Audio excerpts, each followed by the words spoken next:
if you present the fact that, look, this is a big deal for you, but in life it's a small deal. This is a journey, and so you almost have to explain. Look, you're going to be playing this game for a long time. You love this game. You want to play in college. You would love to be a professional. You want to make the national team. This is a journey, not a sprint. And so if you don't make this today, you make it next time. You work harder. You find out what you can do. But I think. Welcome to Game Changers, Athlete Edition. I'm Kortney Harmon, a former Division I softball pitcher turned high-performance business coach who knows what it takes to translate athletic mindset into real-world success. And I'm Julie Jones, a Hall of Famer and former Division I head coach with more than 20 years of experience turned mental performance coach. Together, we bridge the gap between elite athletics and lifelong achievement, helping you unlock your full potential on and off the field. This podcast is your go-to source for inspiration, motivation, amazing guests, and actionable insights to help you elevate your game. All right. Welcome back to another episode of Game Changers Athlete Edition. And today we have an incredible family joining us who knows what it takes to develop an elite athletic talent. We're sitting down with the family of Katie Scott, who is a 17-year-old professional soccer player who recently signed with Kansas City Current of the NWSL after an impressive season with Penn State. This is where we're actually joining Katie's parents, Karen and Nick Scott, both former Penn State athletes themselves. That's right. And this is truly a special episode, right? And we're so happy to have you. Welcome, Nick and Karen. The great part about this is we're going to be able to get this experience from both sides. We'll have Katie on in her own separate episode, but today we're going to talk about family dynamics and motivation and how all the things came together to help Katie reach her goals, because we know parents play a huge role in that. And who better to talk to than someone who has guided an amazing young woman to the heights, to the highest level of women's soccer in our country. Also, Katie was a member of the U.S. national team. So we've done everything, or they have crossed every bridge. So we're going to pull some great information for students, athletes, and parents through today's episode. So, Courtney, I'll kick it back to you, and we can get this information session rolling. I love this. And obviously, we had to do a little stalking prior to. Julie got to tell me some information, but as I learned, you were both former college athletes themselves. Karen, you were a gymnast. Scott, you were a soccer player, both at Penn State. Right. And it's truly amazing. You've created an environment where athletic excellence has flourished. So with Katie now signing professionally, and your sons are also playing competitively, I know many parents listening are excited to learn about your approach to raising these athletes and how you did it. Julie, you want to kick us off with a question?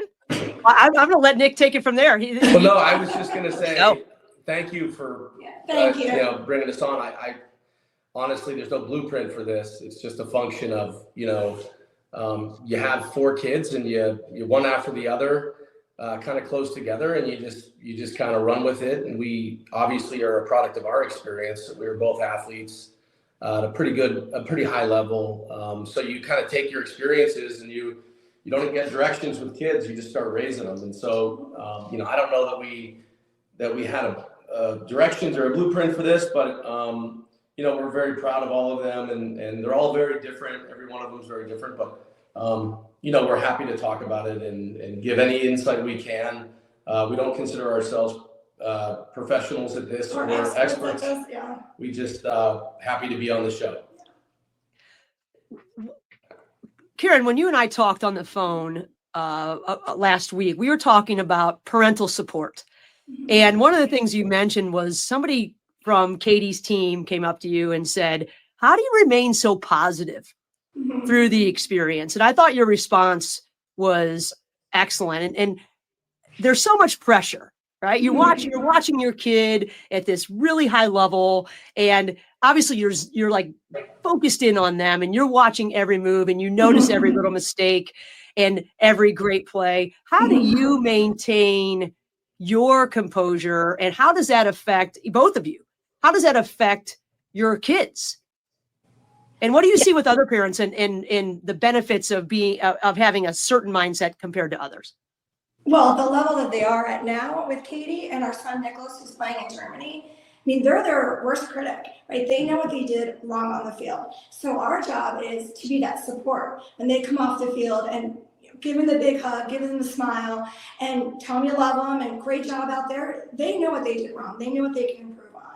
And I feel like that's kind of what we've done from day one, trying to just, they're doing the work from day one, right? They're getting up early in the morning, they're doing the practices, etc.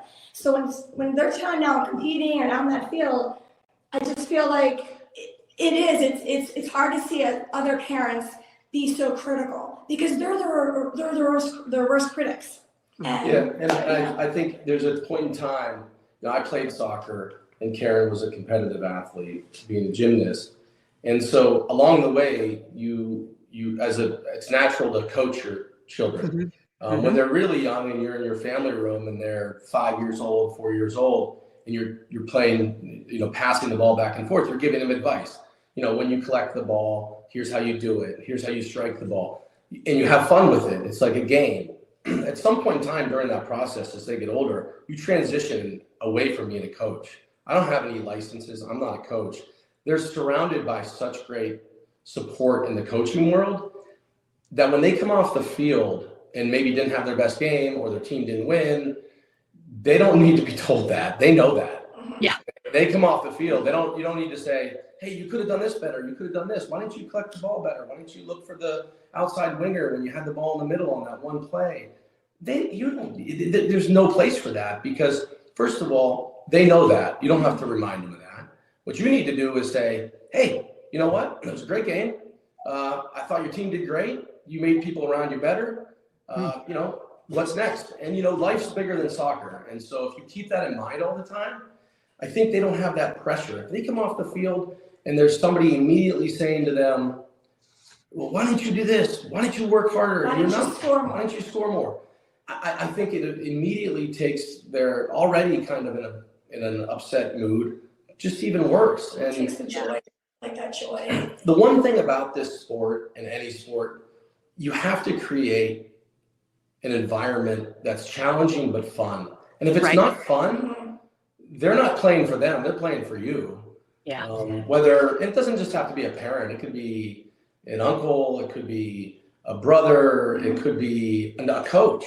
There's a lot of good parenting out there though. I mean, a lot of these kids are getting to this level because of the fact that their parents have been so good with them. So, we just kind of trudge along and, if it's not the best game or the best situation, move on. What's next? I always say next action. What's coming next? That's what we'll worry about that. We'll remember what we did in the past so we can learn from it, but let's move on. Right. I think that next action what a great statement. Right. And I'm sure you use that in business. I mean, this is all the same. And if you are ultra critical of the people that work for you, that's right. They're going to second guess everything they do. Well, and the reality is in this game, it's a game of 1,000 mistakes. You will make so many mistakes and have so many failures. And the reality is you will not play. You will get benched. You will lose a game. You will have a bad training. You will get hurt and have to deal with injury. All those things build you into a character that allows you to succeed. And it's with Katie, for example, it just happens right in front of you. Like you see it happening. You see her fail and get upset, and you're there to support her. And then the reality is, she's the very next day, the very next week, there's successes, and there's successes because of those failures. And so it's not something you can just pick up a book and say, okay, how do I raise a child to be a professional athlete, or how do I raise a child to be a competitive athlete? It just kind of happens, and I think you just have to create a support system around them to let them thrive. Yeah, and you lay the foundation when they're young. Just commitment, dedication. I think, support even the brothers.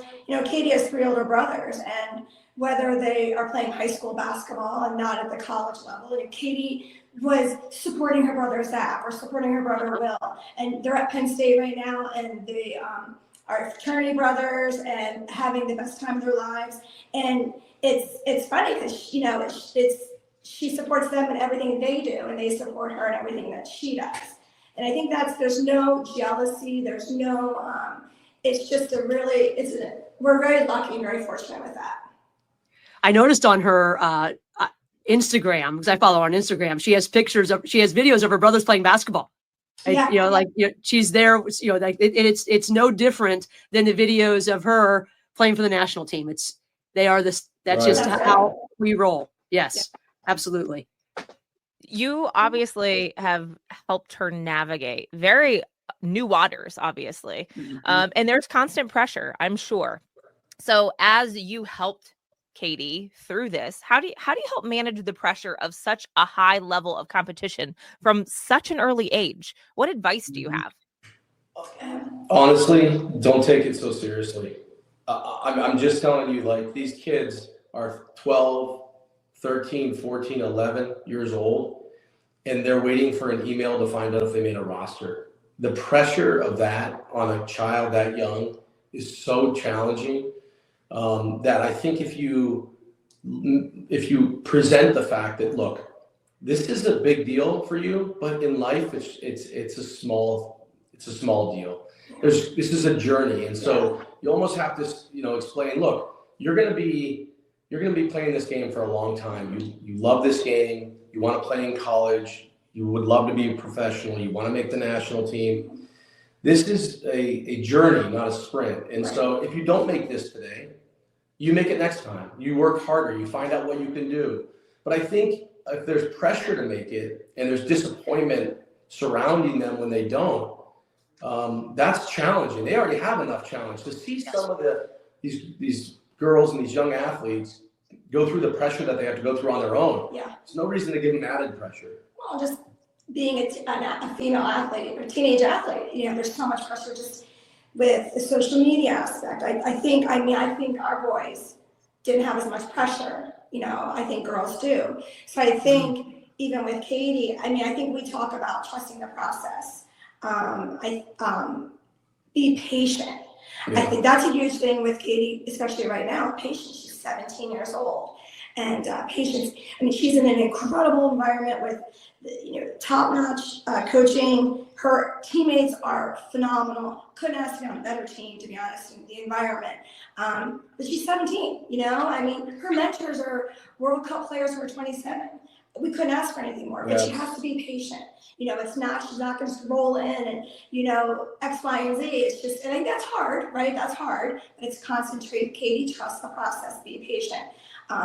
And Katie has a lot of faith, and she trusts a lot. And what does she say? Like, worry about nothing, but trust, with God. And I think she has that really, she has a really great faith-based, she's really, I feel like that's one of her strengths, and she has that. So that's amazing. It's interesting. It's interesting you say that, because I know as a coach, I always felt like a lot of the kids who had a faith-based, whatever their faith was, because we had kids that were on different faith, at my different institutions. But when you have this sort of faith base and you realize that you're part of a bigger picture just in general, and you believe in things you can't see, which is what faith is. Yes. That somehow that those kids are often easier to bring back to say, this is a small part, right? Mm-hmm. This is one thing. This is what happens today does not determine what happens tomorrow necessarily. Mm-hmm. You can influence it, but it's not a directive. So I think that's an interesting thing that you say there. And I see that in Katie's, just her, and there's something special about her as well. I wish that everyone everyone will get to know her, but she's very steady. She's very steady. There's no doubt about that. Well, I think you always say the highs aren't as high as you think they are, and the lows are as low as I think they are. So I feel like you've done a great job with that with Katie and our kids. You're crying, don't cry. Yeah, that's great. That's wonderful. That's nice. I feel like because I get really excited, and I get that you have always tried to maintain stability. Yeah, I always say Katie has a lot of that. You need to look at the situation from 40,000 feet. Mm-hmm. Don't look at now. Don't look at the moment so much. I mean, if you're at a tournament and you're not at the starting lineup, or you're at a tournament and you lose a game and the ref was bad and you blame, everyone's blaming it on the ref. If you look at it from above, you look at it like, oh, that was one of my games in this long journey I'm on. That's right. Don't dwell on it so much. Move on. A lot of people aren't going to remember this. It's a growing. You grow from it. Of course, you're going to have games where that happens, and that's when you grow. Adversity is big. There's times when I've said to Karen, "This is good that this happened today. Yeah. This is good that she's upset because it shows how much she cares." Katie always drove this journey, always. So if we were getting in the car to drive an hour and a half to training, 2 hours, one way, 106 miles, if she ever said, I don't want to get in the car, I said, okay, don't get in the car. We'll just text the coach that you're not going today. Yeah, but, there would be, pressure on that. Well, will I play? I'm not allowed to skip practice. Katie, you're driving 200 miles to train 4 days a week, going to games even further away on the weekends. You're 13 years old. You're 12 years old. You don't have to do this. And it was always driven by Katie, always driven by Katie. She was the one that said, let's go, Dad, we got to go. She would wake me up, or the night before we go to bed, Dad, tomorrow morning, before I go to school, can we train? Yes, we can train. Because I always thought to myself, if I have a child that is asking me to train at 6 a.m. before school, and I say no, I've put her in a position to want to grow and be better so much that she's willing to get up at 6 a.m. before school, before she goes to training in the afternoon, just to work on her left foot. Just to work on shooting, just to work on crossing, work on her ball technique. Yeah, we're going. I'll be there. Yeah, every day we got up. Yeah, absolutely. You let her drive it, and I hope that people hear that if she didn't want to go to practice, she didn't go. And that doesn't mean there are times like my son when he was a little bit younger didn't want to go to swimming all the time. I'm like, nobody. We committed. We didn't go every day. But right. But when they're that deep in and you're allowing her to drive it. I was listening to something yesterday and it said, we have to let them build the fire on their own. We can help them bring the wood, but they have to keep the fire going. If you keep pouring gas on as the demander, when that gas is taken away, the fire goes out because there's no ownership over that motivation. And what you're saying is Katie was the motivator. Yeah, 100%. And when you say like, you made a commitment, don't quit. This is not about quitting. Right. This is about a 13-year-old driving 12 hours a week to train. Yes. That's a lot on somebody. Yes. It's a lot. Mentally, physically. We only had to do it half the time, or me a third of the time. She drove more than I did. So we're not doing it as often as she is, even though we're going a lot. Yeah. She drove that. And so when she's driving it, it's rewarding to her. Yes. And she gets to deal with the fact that she wanted it, and then she gets to enjoy the fruits of that labor. It's even better for her. She enjoyed the successes a lot, and she learned from the failures, and we were just kind of there to help her along and give her support. And those failures go ahead, Kortney. I want to ask the question what every parent is listening to this thinking. You just said 200 miles in one day. Mm-hmm. You have 3 other kids. How the heck did you make that happen? Like that's what's going through my brain. And you have other kids doing other things. Right. I want to know how you as parents made those things happen. No, we have they don't know. We have 4 kids. Cricket. Yeah, we have 4. And go ahead. Well, our oldest, and I think he was a true inspiration for Katie. Mm-hmm. In 9th grade, our oldest. Well, first, he drove 200 miles for training every day, 3 or 4 days a week, from when the time he was 11 or 12 to the same place. We were already going to Cleveland with him. he made a decision in 9th grade. Excuse me. Tear it up again. That's okay. That's good. This is To amazing move away. stuff. Yeah. To move away from his family. Yep. He did. Yeah. And he moved to Columbus. He tried out for the Columbus Crew Academy. And he lived with a Bill family, a family he never met before. And, we were shocked. Yeah. He wasn't even 16 yet. And he just said, Mom and Dad, was a straight A student taking all honors classes, AP. He said, I can't do both. I feel like it's really important with my education, but I also want to, be at the highest level of soccer. And the Crew, he had tried out, he made the team. We found a family, an absolute incredible gift in our lives, this family that he's never met before. Yeah. And so I think she saw Nicholas's sacrifice. So then that was, I think they were like 6 years apart, maybe, or 5.5. Yeah. We have 4 within like 6 years. And and so I think she saw that sacrifice. But getting back to your question, Nicholas had left. So we had the 3, Right. Will and Zach, and then Katie. And I think it does take a village with our own hometown. So if you just have to plan, okay, if I'm driving to Akron tonight, then, Will got a, lacrosse practice. I would hook up with a parent and say, okay, you take Will, and then vice versa, we switch the days. But it was constant. He, you were working long, you work long hours, but he was able to help sometimes. Yeah, really, honestly, the other kids supported Katie 100%. So they all support each other. So when they all support each other, there's really nobody missing out. I mean, there's nobody saying, well, why does Katie get to do this? Or why are you taking Katie all the time? They wanted to know what the score of the game was and how she did. Did they win? How did Katie do? Yeah. They were never worried about themselves. Yeah, and I think in regards to the importance of if I was gone with Katie, taking her to Akron, Nick was making sure the boys, at practice, had dinner.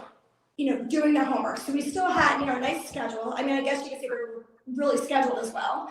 Yes. But they had fun. They were playing other video games as well. It's not like that. But I think we had a good structure. I'll be honest with you. When you say the word sacrifice, I don't think they sacrificed anything for Katie's success. We made it work. Yeah. We're fortunate enough to be able to have friends around us to help us. We never missed a basketball game for our son. No. That's amazing. If we had to choose, the high school game was just as important as the national team. Oh yeah, we would pay people. We would not miss We would kids. pay a driver a couple times to take Katie to training or to take her. So we would go to the basketball game for our son. We never really missed anything. So I don't feel like if you asked them, I don't think they would say, yeah, my parents were never around and weren't really with us because they were with Katie. I would never let that happen. Neither of us would, and we didn't. Yeah. So, yeah. She'll always remember that too, because I can tell you, my parents never missed a game and anything through my mom's cancer treatments, all the things that she was doing. So I understand the value of this. And I look at it, sacrifice what you guys have made for your kids too, because it's truly, like you said, it takes a village. And Karen, I am sure your planner was down to a T. I know what mine is with 2 kids, let alone what yours was with 4. Well, she had her second game with the pro team last week. And it was in DC, and we were excited to be able to go. But our sons had parents' weekend at their fraternity, and our one son's a senior in college. And I was like, Katie, guess what? We'll watch it on TV. Love you. She's like, you better not come to my game. Yeah. We had the best time at DU. Yeah, I bet you did. I bet you did. Yeah, your Penn State. You've got a legacy there, right? I will tell you this, and I think, as you grow older, my dad tells me often, my sister's about 6 years younger than me, and he says the greatest gift is that we respect each other and love each other. And that's their doing. That's my parents' doing. It was never a comparison. And I think that's what you're saying right here is that you're not comparing your kids with each other. You're teaching them to grow together and appreciate each other. And when you said they support each other, I thought, oh my gosh, no wonder they're so good on teams. Yeah. Because they learn how to be on a team in their own home. Yes. Because you have a team is give and take, and a team is being there for other people and sharing other people's joys and other people's burdens, and that's what they have lived. So Right. no wonder they thrive. when the kids were young, it was always a competition, always something going on. And I probably didn't help that because I was always like, let's play. You hate to lose. So. Well, it's not even even at ping pong. it's not even a The function truth of, comes like, out. It's not even a function of like hating to lose. You're just competitive, you know. You want to win, but Katie was left kind of as the youngest, smallest, you know, kind of mightiest one that was like, there were times when her oldest brother, who's, you know, 5 years, 6 years older, maybe let up a little bit, you know, because, you know, he had been beating her. She would get pissed, you know, don't try harder. This is ridiculous. And you know, when they lose and there's a fight that breaks out in the house because they're young and, you know, they're a 5-year-old versus a 9-year-old and the 9-year-old wins and the 5-year-old gets mad and they start, you know, fighting or they didn't make up, you know, that's okay. That's life. You know, the one's got to deal with losing and the other one's got to be a good winner. And and that's what you do. Now there's fireworks going on. You guys are lighting it up. I don't know what's going on around here, but I I mean, I think those things are like part of like growing up, and you know, as parents, it's hard to understand what to do in those situations, but sometimes you just have to let it happen organically. You'd be like, yeah, you are pissed, you lost. Yeah. And I think we take those opportunities away from kids so often anymore, right? You used to fight in your backyard with your neighbors if someone, you used to have to call your own fouls. And now they don't have to call their own fouls because they're always being guided by an adult. But in your own home, like I remember my cousin's husband saying, my boys just fight. I'm like, that's what brothers do. Yeah. Right. If we don't let them learn how to do that, they don't learn how to manage conflict. Yeah. There was a time once where two of my boys were racing to the car. And I was with Karen's father, who's an amazing guy. And he was a coach all his life. And they're racing next to each other to the car, and they get there. And my oldest son, I believe, beat the younger son, touched the car first. And I said, they were yelling at each other, I won. No, I didn't. I said, guys, it was a tie. Just get in the car. Let's go. And her dad says, it wasn't a tie. He won. And I was like, he's like, what he said. They didn't tie. He won. And you lost. And it taught me a lesson because I was like, wow, that's life, That's right. And you're going to lose and you're going to win. And the wins aren't always going to be as high as you think they are. And the losses won't be as low, and you learn from both. And, it's just, a journey that is sometimes hard to navigate, but the winning and losing is an important thing to learn when you're young. Yes. Before we got on this call, I told Julie right before I found the stat, Julie. It said athletes with siblings in sports are 35% more likely to reach elite levels, as sibling rivalry and support often fosters the most competitiveness and resilience. Wow. I was not lucky to have siblings. I was an only child, so I had to beat my father. So I was probably racing him. But he probably told me he won every time too. So it wasn't a tie time. Right. But it's amazing to see what that has done for your kids and how that has helped them develop. So I love that. And kudos to you. I love it. Thank you. Yeah. Well, the one thing about Katie is, at the end of a game, it wasn't always about how she did, but how she made others around her better. Some of her best games she was forward, she would score a lot of goals, but there were so many games where she had her best game and she never scored. But the team was so successful. And I would say, Katie, you made everybody around you better. And it was so fun to watch.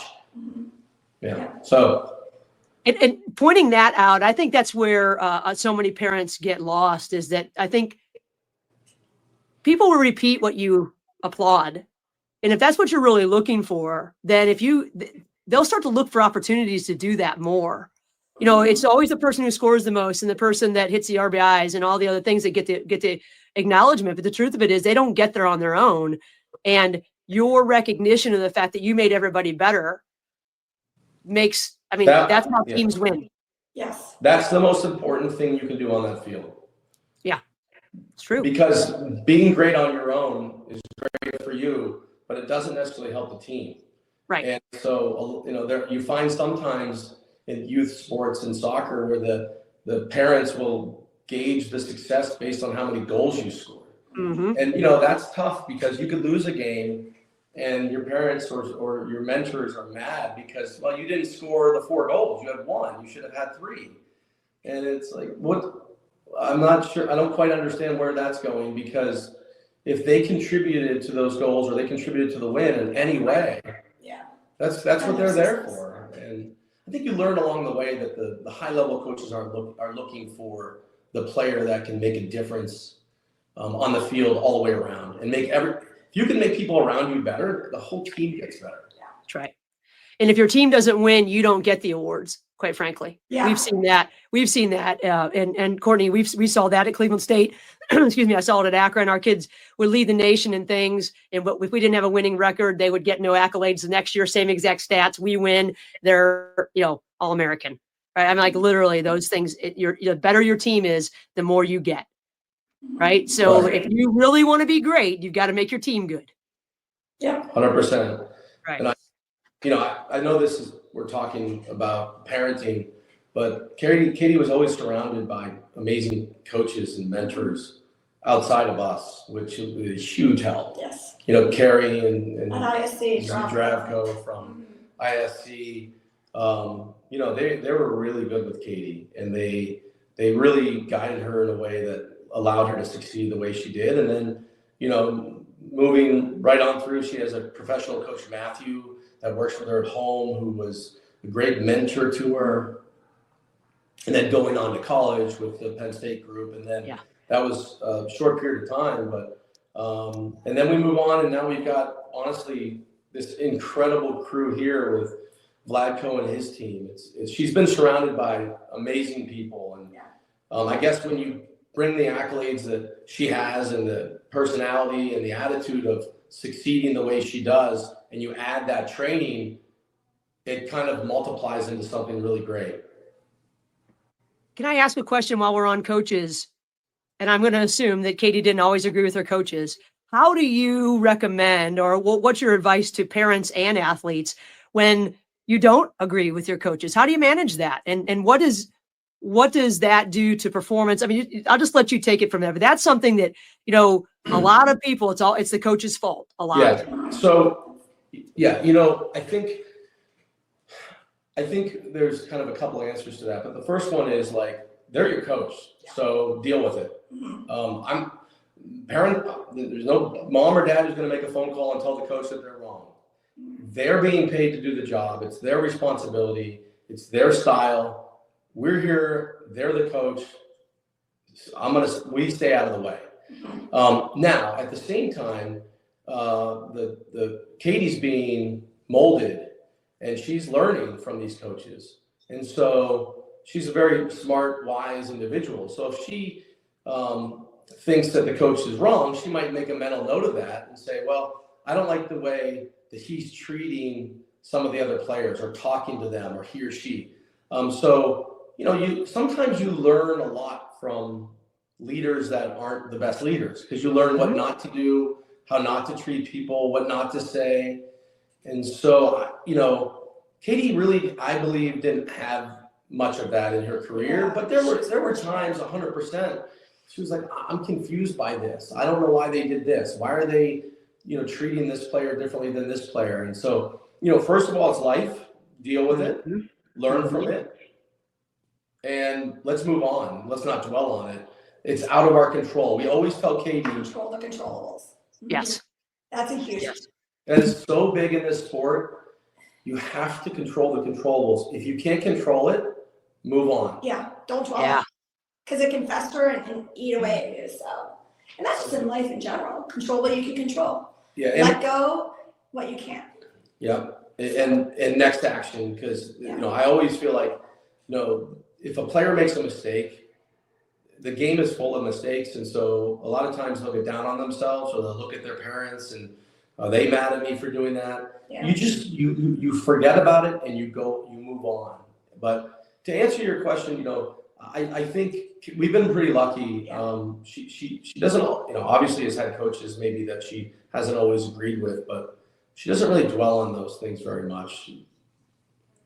If she did, it would, like you said, it would have held her back. We don't have a time machine for a reason, because if we had a time machine, we would spend all of our time in the past trying to figure Yes. things out, and we would miss what was in front of us. Right? I think Right. that is such an important lesson for anybody, all of us, whether we are an athlete or a business leader or a mom, to or a parent of any, of any child at any stage, to control what we can control. That's huge. You guys seem very level-headed in the idea of your advice, but I want you to get the time machine. I want you to go back and give yourself advice for when Katie was just starting out. What would your advice be? Because there are parents where you were today, and what advice would you give them? I would say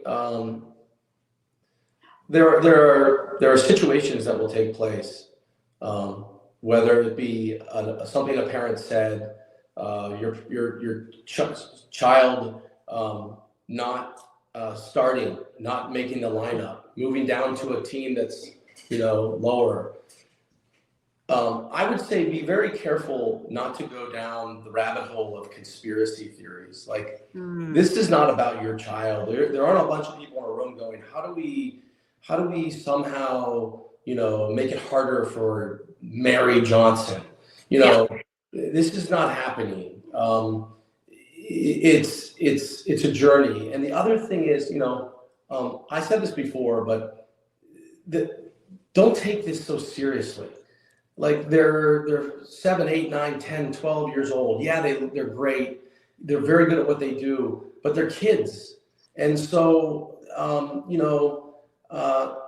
I think we did a pretty good job with that, but there were definitely times where we would find ourselves, I think, more stressed out about situations than she was. Yeah. Mm-hmm. Yeah. Yeah.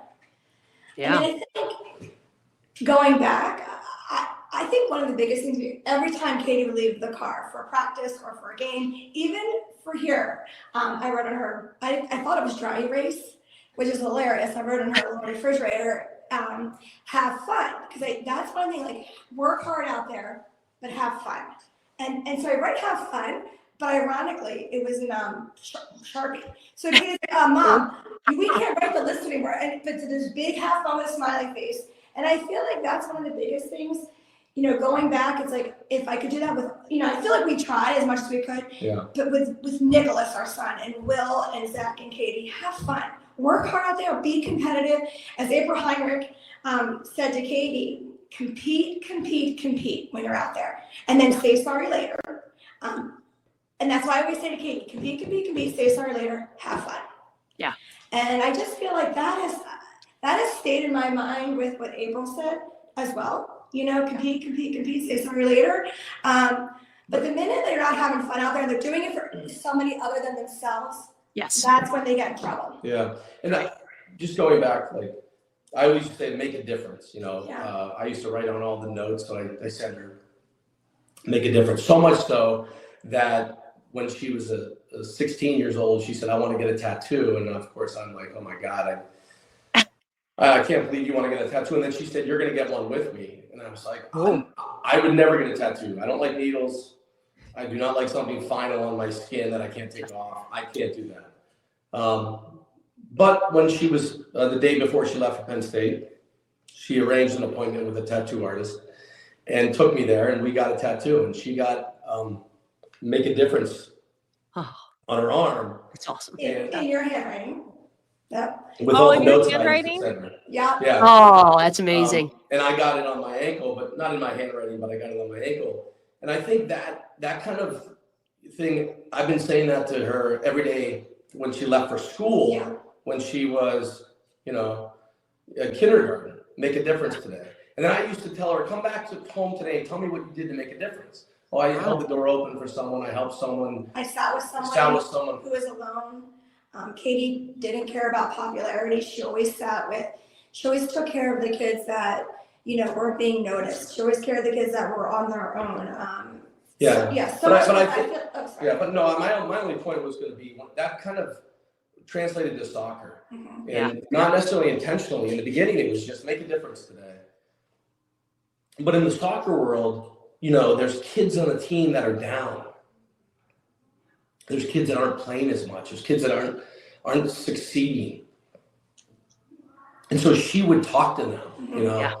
And so she was making a difference, not only on the field and making people around her better, but she has this knack for making people around her, smile and see the other side of things and don't dwell on it so much. So this make a difference thing, I think, is really important. And, I get back to life's bigger than soccer. I think when you're really young and you're competing and you didn't win, there's pressure on the parents to post something about their child. There's pressure on the kids.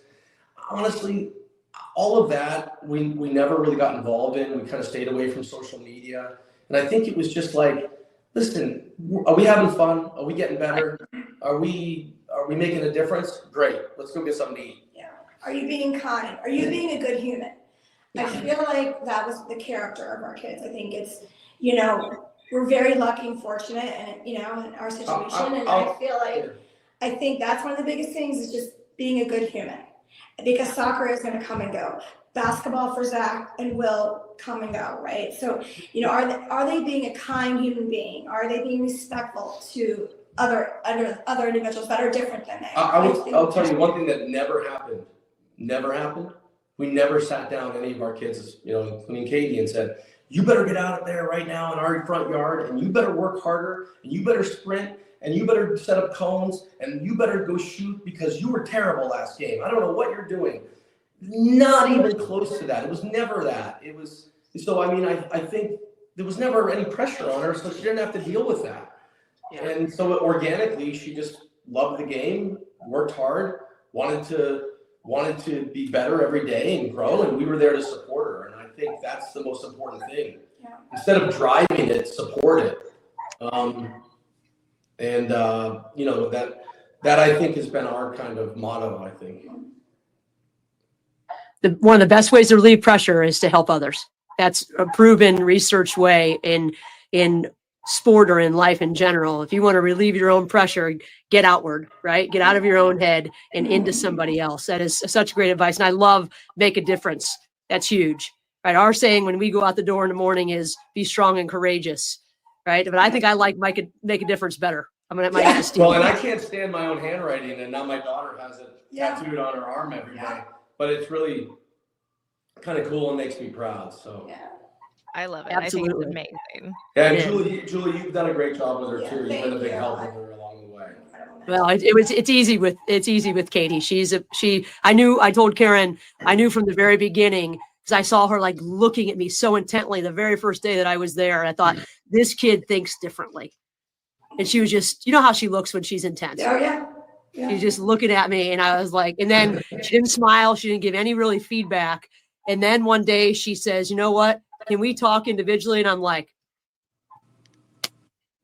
heck yeah, we can. That's right. I love it. Julie, do you have any other questions? I know we're getting to our time. The only other thing I just want one piece of advice at the end, but do you have any other questions before we start to fade out? I think this has just been such an eye-opening discussion. And, and people might say, it's easy for you. Your kids have been in the elite and you didn't have to press, but maybe they wouldn't be elite if you did press them every night, right? If you did put that pressure on them every night, you let them grow, like you said, organically. You help them, you take them, right, to the water, and then they drink when they're thirsty. And I'm certain that your experience as athletes has been more of an influence than you think, because you didn't want to come home every day and have someone pick everything that you did apart. You don't want to come home from work every day and have someone pick every single thing that you did apart. And the joy, I heard a podcast, a sports psychologist named Jonah Oliver said in a podcast I was listening to yesterday, says, it's not about how hard things are. It's about how important they are. And if we lose track of their importance, we start to focus on the threat and the pain of them. But when things are important to us, we are willing to go that extra mile. We are willing to withstand whatever comes. Because when you are playing professional soccer, there's a ticket. Here you go. But on the back of that ticket, there are terms and agreements. And those things are pressure and uncertainty and all these things that go with it. But would you give the ticket up because of that? Right. Not if you really love it. Right. It's part of the deal. And I think you even said you sort of normalizing the mistakes that they just happen. It's part of it. And being able to bounce back from them is what allows you to reach, when you're 17 years old, a professional level. Yeah. So we appreciate all of this. This has been, it's helpful to me because I get caught up in the race to the top too sometimes, and I know better. But still, like, there's this cultural pressure that I don't post when Jensen, by the way, we did win the science fair. I had to say we because we're never doing it again. Just to make one comment about what you just said, Katie saw that in her older brother when he was leaving home and, you know, working hard and held soccer to a level of importance that she saw that, and so she emulated that. And also, so this is a journey. It's just up and down. Yes. You learn from it, all those ups and downs, for sure. Absolutely. I the last question I want to end on is, you gave advice to parents. The next episode's with Katie. So there are athletes going to be listening to it. What's your advice to athletes when maybe relating to their parents or their coaches or their future? What is your advice to them because they're listening to? That one might be harder than the advice to the parents. You know, I think the kids have to. I mean, I'm probably going to repeat some of the advice that I give to the other parents, but really, it's to a child out there. You know, Karen said she wrote the word "have fun." If you're not enjoying what you're doing, it makes it very difficult to succeed. The happiest people are the ones that they don't work, you know, for a living.